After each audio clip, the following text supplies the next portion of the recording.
What's up? My name is Rich. Welcome back to another video. In this video right here, I'm going to discuss if I had to start over in the t-shirt business, what would I do differently and where would I start? So before we even get into it, we got to define the way that I found my way to making sales in the t-shirt business.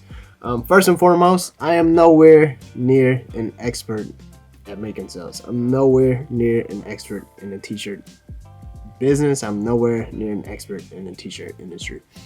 The only difference is that I just keep it moving, man. That's it. So in the beginning, it's easy to beat yourself up and feel like you can't do it. For myself, I used to beat myself up pretty badly if, like, I run into a wall or something. But I didn't have a job. I never did. There's other ways that I've made money because I've had the skill of being a graphic designer, almost my entire life at this point. I'm 30 now. I've been doing it since I was about 13, 14. So I've always had that skill, but I didn't want to just be in the graphic design service field. I didn't want to just provide graphic design services. So when I got into doing t-shirts, I didn't have a choice but to figure it out. So I used to really beat myself up pretty badly. And that right there is an issue, but at the same time, it's kind of a blessing in itself because you don't have a choice but to figure it out. So you just got to keep moving. That's all I ever did. That's all I ever do. And when I first started, to be honest, I failed at first. It's because I didn't really do t-shirts. I had a vinyl cutter. I had a US cutter, vinyl cutter. But I didn't know it was the same thing you use for heat transfer vinyl for t-shirts. I used it for vinyl decals. So I was trying to make the decals, the little stickers and whatnot. So, you could put it like on a window, on a car, all that. That was kind of frustrating for me. I made a couple sales here and there, but it didn't take off like I thought it was going to. But I kind of got irritated with that process because when I was weeding the stickers and whatnot, and if it touched another portion, then it ripped everything, then I got to cut it again. I wasn't that great at that. Ended up selling that vinyl cutter. A few months go by, and then it hit me. I was like, heat transfer vinyl t-shirts. I was like, I need the vinyl cutter back. So I ended up getting the same vinyl cutter again and a heat press this time. I got the vinyl cutter back. I tried to do a fitness brand. That didn't work out for me. So I lost some inventory and all that there. And then I did another brand, a kids clothing brand. And it worked out pretty decent for once. Started scaling that up slowly. It wasn't the greatest amount of income in the world, but it was an additional $2-3 grand a month in gross that I was making that was just off of t-shirts. And it was pretty cool, and I did all of that based off of Instagram. And the way I even got customers to begin with is because I did influencers, but I didn't reach out to famous influencers and whatnot. I reached out to moms who are photographers who also had toddlers. So they just like taking pictures of their kids, and they were pretty good at it. But at the same time, me just giving them clothes was just a plus for them. So they would take pictures of the clothes, they would post it on their page. In turn, I got a great photo. And that's how that started. But eventually I found out at the same time about Etsy.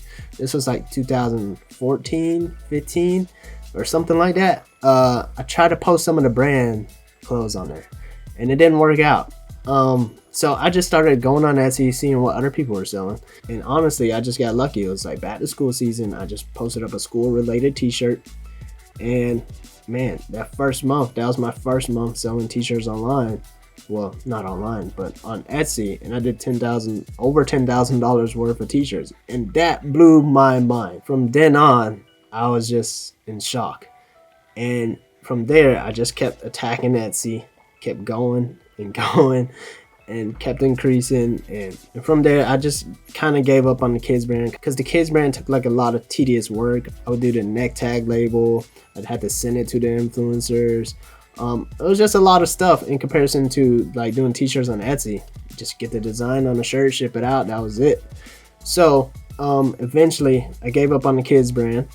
I wasn't 100% passionate about it anyways. I just did it because my firstborn at the time, he was a toddler, so I just making clothes for him. And it just happened to work out. It wasn't something I necessarily wanted to do a brand on, but it just ended up falling in this place. However, at that time, I felt like I just needed to focus on one thing. So I kind of went away with the kids brand and started doing a whole bunch of Etsy. Eventually found out about Amazon, started selling on Amazon, doing all kinds of t-shirts on marketplaces.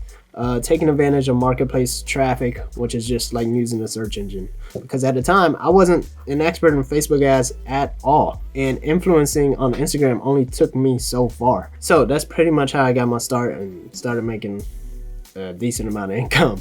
Selling t-shirts was just like on Etsy, which was about almost 6 years ago now. So where would I start if I had to start again? Well, a lot of the things that I learned along the way helped me have the experience and knowledge that I do now, because along the way I did the vinyl, and then I was like, man, I need to produce a lot of the same design, and I got into screen printing, found out that wasn't for me, did that in the garage, that it didn't end up being for me, did that for like I think like 6-7 months or something, went away with that, did direct to garment, and then I was like, man, this isn't for me neither. Eventually I got back to vinyl, and I was like, I need to find a way to produce one item quickly. And then eventually I found out about screen printed transfers. I started with FM Expressions, and man, that thing was gold for me.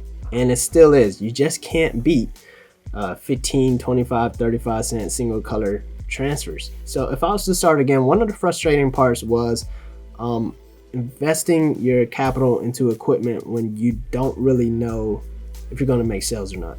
I did it because, you know, I didn't have a choice. I didn't know about print on demand yet. I knew about Teespring.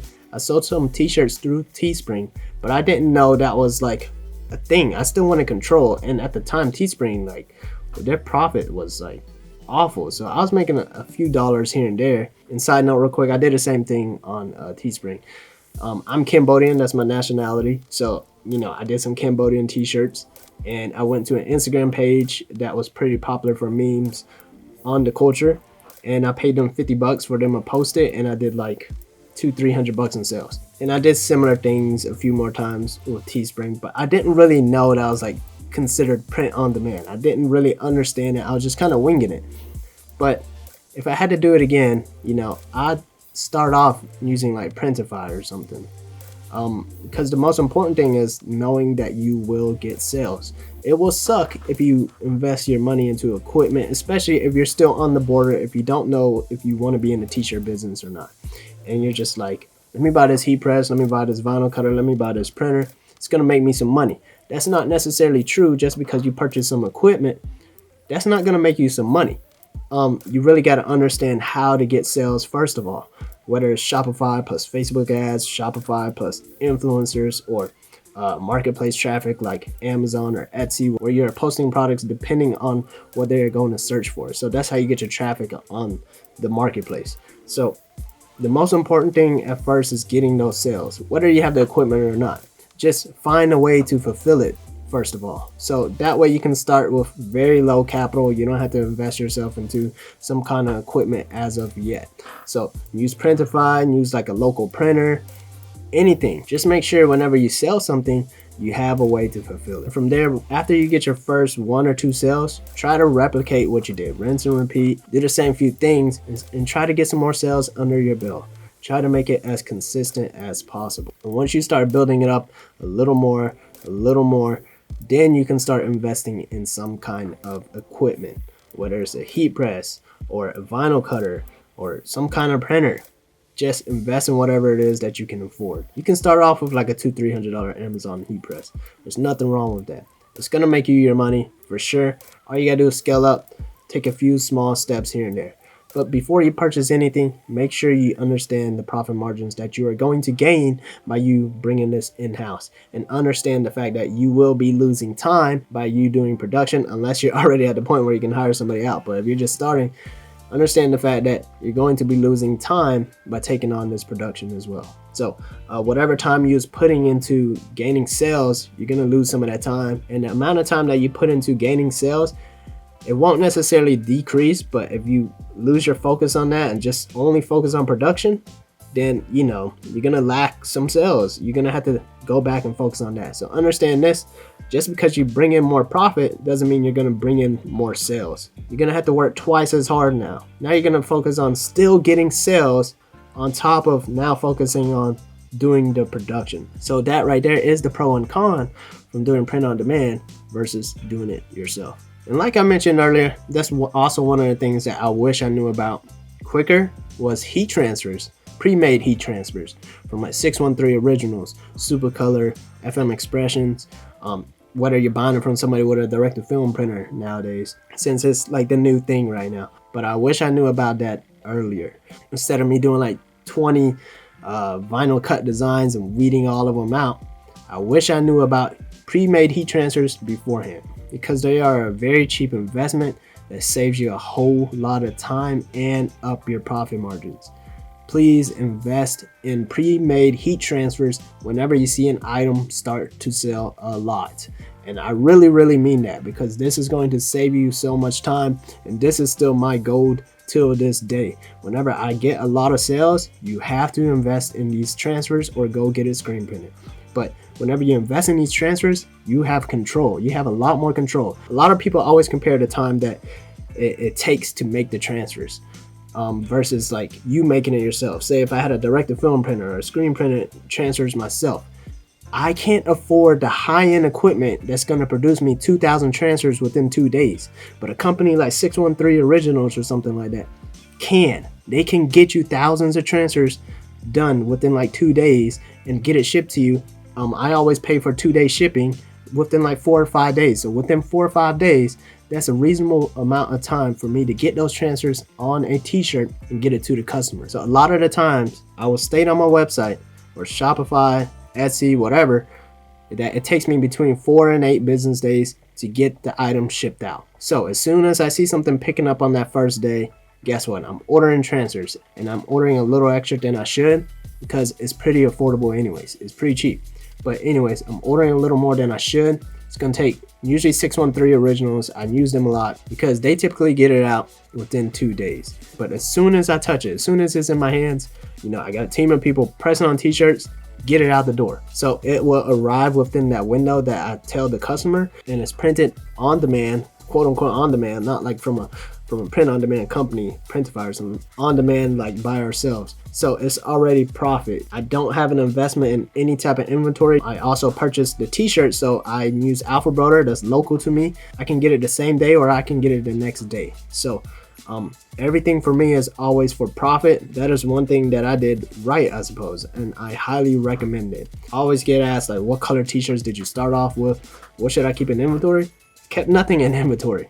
I'll order it when I get an order. But when it comes to offering colors, I'll do like between like 4 to 6 or 7, just the primaries. A lot of the popular ones will be your gray, your black, your navy, your white. A lot of the matte colors are popular, such as like for Bellic canvas is going to be like matte type colors, like the muted pink and the light purples, things of that nature. So one other thing I didn't mention to begin with is that everything I did was direct to customer. I didn't do business to business. I didn't print t-shirts for another business. I only printed directly to customer. So yeah, that's pretty much it for that. And I didn't have a label printer to begin with. I used, your regular inkjet printer, printed on a regular sheet of paper, taped it to the box. Then ended up finding out you can go to Walmart, do the 4x6. Well, it's not 4x6, it's the half sheet with the stickers on it. They have that at Walmart. It's the Avery sheets. You can print on half of the page. Eventually ended up finding out about the Dymo, the Rollo, all of that, and waited until I could afford to invest in that type of stuff. So a lot of everything that I'm saying is, if I was to start again, is just to make sure I could get the sales first. After that, make sure I know how I can fulfill the product to the customer if I don't have the equipment yet. From there, I would scale up in sales, do the best that you can, and then purchase some equipment. The next thing before purchasing the equipment is understanding that there's a pro and con to every single print method. There's a pro and con to everything. Screen printing, you can do a whole bunch of designs quickly, but it's going to be hard to do one-offs. When it comes to one-offs, you can do that with like a vinyl cutter, but when it comes to a vinyl cutter, you're limited on the intricacy of the design itself and the colors. So then you got something like your dye sublimation printer, but you can only do that on light colors. So you have to understand there's pros and cons to everything. And even when it comes to purchasing the equipment, there's a pro and con to doing it yourself. You might get a little bit more profit, but you're gonna lose time. You're gonna lose that amount of time that you're using to focus on sales. And from there, if you are purchasing a heat press, make sure you invest in some kind of heat transfers. I don't care what company you use, just understand that heat transfers really are going to be your goal. So if you have a design and if it's sold for at least 3-4 times quickly within a week, that means that item is popular, that design is popular, especially if it's 1-2 colors. Get it turned into transfers immediately. I promise you it's going to save you a whole lot of time and it's going to up your profit margin.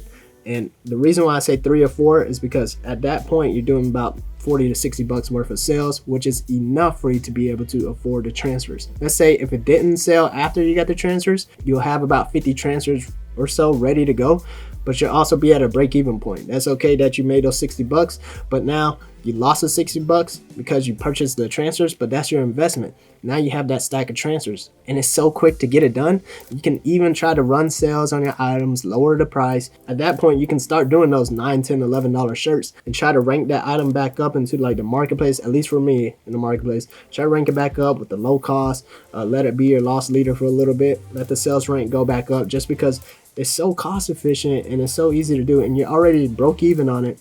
You still make money at 11-12 bucks, still profit, but it's just so quick to do. I don't even know how else to explain that. It's just very easy to manage, and I just wish I knew about that earlier, like when I first started. I wish that was one of the things I knew when I first started. So get sales, understand the pros and cons of everything. If you're getting into equipment, invest in some heat transfers. And from there, make relationships. If you don't want to print forever, make relationships with your local printer, your local direct-to-garment printer, your local screen printer, especially if they do fulfillment. Not only that, but if you start scaling up, you start getting employees or something, make good relationships with them, make sure that trust is there. And man, if I had to start over, I would almost do everything the same, but I just wouldn't beat myself up as much. If you're putting in the work, you're getting a few extra sales every single day, then the process is working. You gotta trust the process. And anytime you hit a brick wall or something, it's just a part of the learning curve. And at those points in time, just understand that you're putting in the work and you're still educating yourself, then it's just a learning curve. You'll get over it, you get around it, and you'll get back going. For the most part, it's gonna be a long, slow climb. I mean, unless you're running Facebook ads and whatnot, sometimes it blows up pretty decently. But at the same time, if you don't have the infrastructure to handle it, you might collapse and you might beat yourself up a little too hard. So make sure you don't beat yourself up too hard. Trust the process, keep going, and that's pretty much it. And once again, I'm not an expert, not even close. I just kept it going. That's pretty much it, man. My name is Rich. If you enjoyed this video, comment, like, subscribe. See you next time. Hey Hustle Ninja, thanks for watching. Remember, if you want to support the channel and have the chance to win a giveaway to help your clothing brand, be sure to check out onlyninjas.com. Also, make sure you like, comment, and subscribe. And stay hustling.